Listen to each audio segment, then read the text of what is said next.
السلام علیکم ناظرین مشرکین مکہ نے جب یہ دیکھا کہ مسلمان مدینہ ہجرت کرتے جا رہے ہیں اور مدینہ کے رہنے والے بڑے جنگجو ہیں، وہاں مسلمان روز بروز طاقت پکڑتے چلے جائیں گے، تو انہیں خوف محسوس ہوا کہ اللہ رب العزت کے رسول صلی اللہ علیہ وسلم بھی کہیں مدینہ نہ چلے جائیں اور وہاں انصار کے ساتھ مل کر ہمارے خلاف جنگ کی تیاری نہ کرنے لگیں۔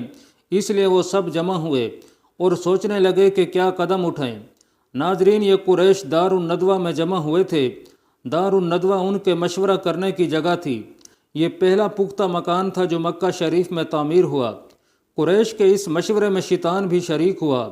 وہ انسانی شکل میں آیا تھا اور ایک بوڑھے کے روپ میں تھا، سبز رنگ کی چادر اوڑھے ہوئے تھا۔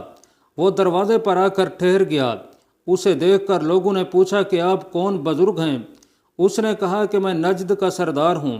آپ لوگ جس غرض سے یہاں جمع ہوئے ہیں، میں بھی اسی کے بارے میں سن کر آیا ہوں، تاکہ لوگوں کی باتیں سنوں اور ہو سکے تو کوئی مفید مشورہ بھی دوں۔ ناظرین، اس پر قریشیوں نے اسے اندر بلا لیا۔ اب انہوں نے مشورہ شروع کیا۔ ان میں سے کوئی شخص بولا، اس شخص یعنی رسول اللہ صلی اللہ علیہ وسلم کا معاملہ تم دیکھ ہی چکے ہو۔ اللہ کی قسم اب ہر وقت اس بات کا خطرہ رہتا ہے کہ یہ اپنے نئے اور اجنبی مددگاروں کے ساتھ مل کر ہم پر حملہ کرے گا، لہٰذا مشورہ کر کے اس کے بارے میں کوئی ایک بات طے کر لو۔ وہاں موجود ایک شخص ابو البختری بن حشام نے کہا کہ اسے نعوذ باللہ بیڑیاں پہنا کر ایک کوٹڑی میں بند کر دو اور اس کے بعد کچھ عرصہ تک انتظار کرو، تاکہ اس کی بھی وہی حالت ہو جائے جو اس جیسے شاعروں کی ہو چکی ہے اور یہ بھی انہی کی طرح نعوذ باللہ موت کا شکار ہو جائے۔ اس پر شیطان نے کہا کہ ہرگز نہیں، یہ رائے بالکل غلط ہے۔ یہ خبر اس کے ساتھیوں تک پہنچ جائے گی، وہ تم پر حملہ کر دیں گے اور اپنے ساتھی کو نکال کر لے جائیں گے۔ اس وقت تمہیں پچھتانا پڑے گا، لہٰذا کوئی اور ترکیب سوچو۔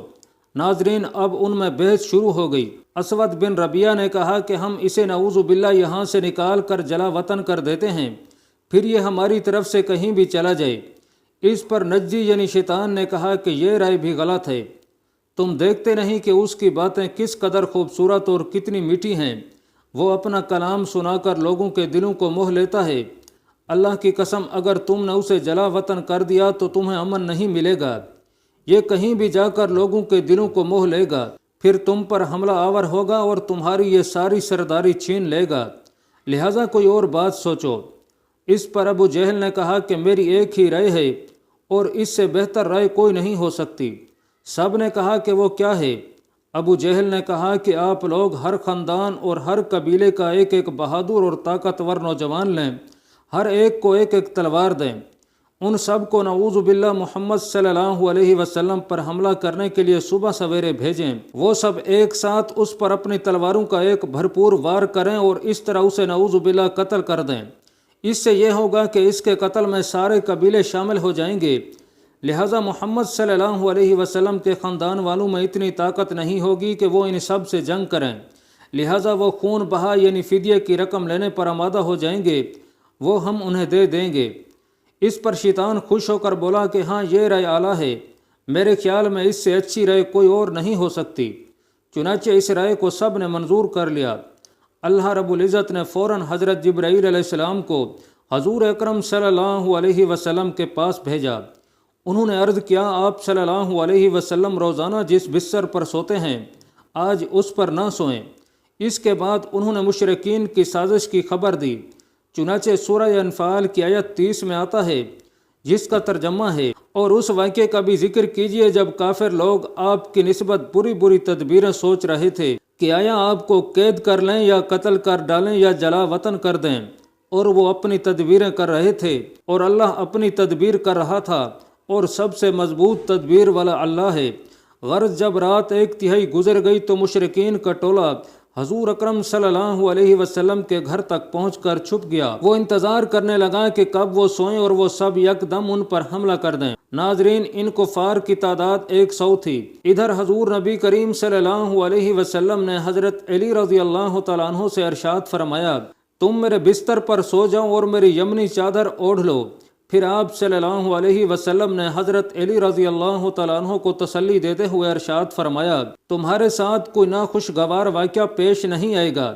مشرکوں کے جس گروہ نے آپ صلی اللہ علیہ وسلم کے گھر کو گھیر رکھا تھا ان میں حکم بن ابو العاص، عقبہ بن ابی معیط، نصر بن حارث، اسید بن خلف، زمع ابن اسود اور ابو جہل بھی شامل تھے۔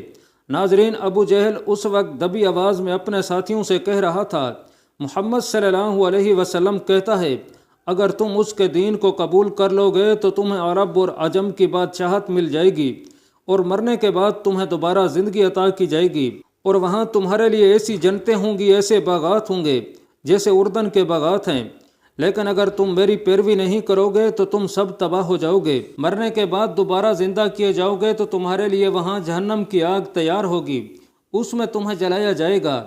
ناظرین، نبی اکرم صلی اللہ علیہ وسلم نے اس کے یہ الفاظ سن لیے۔ آپ صلی اللہ علیہ وسلم یہ کہتے ہوئے گھر سے نکلے، ہاں میں یقیناً یہ بات کہتا ہوں۔ اس کے بعد آپ صلی اللہ علیہ وسلم نے اپنی مٹھی میں کچھ مٹی اٹھائی اور سورہ یاسین کی ابتدائی آیات تلاوت فرمائیں۔ ان آیات کی برکت سے اللہ تعالیٰ نے کفار کو وقتی طور پر اندھا کر دیا، وہ آن حضرت صلی اللہ علیہ وسلم کو اپنے سامنے جاتے ہوئے نہ دیکھ سکے۔ حضور صلی اللہ علیہ وسلم نے جو مٹی پھینکی تھی وہ ان سب کے سروں پر گری، کوئی ایک بھی ایسا نہ بچا جس پر مٹی نہ گری ہو۔ جب قریش کو پتہ چلا کہ حضور صلی اللہ علیہ وسلم ان کے سروں پر خاک ڈال کر جا چکے ہیں تو وہ سب گھر کے اندر داخل ہوئے۔ آپ صلی اللہ علیہ وسلم کے بستر مبارک پر حضرت علی رضی اللہ تعالیٰ عنہ چادر اوڑھے سو رہے تھے۔ یہ دیکھ کر وہ بولے، خدا کی قسم یہ تو اپنی چادر اوڑھے سو رہے ہیں۔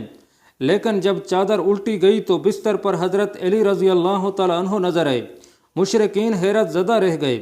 انہوں نے حضرت علی رضی اللہ تعالیٰ عنہ سے پوچھا، تمہارے صاحب کہاں ہیں؟ مگر آپ رضی اللہ تعالیٰ عنہ نے انہیں کچھ نہ بتایا۔ اس طرح ہر بار کی طرح اس بار بھی مشرکین نے منہ کی کھائی۔ اللہ پاک کمی بیشی معاف فرمائے۔ اللہ آپ کا حامی و ناصر ہو، آمین۔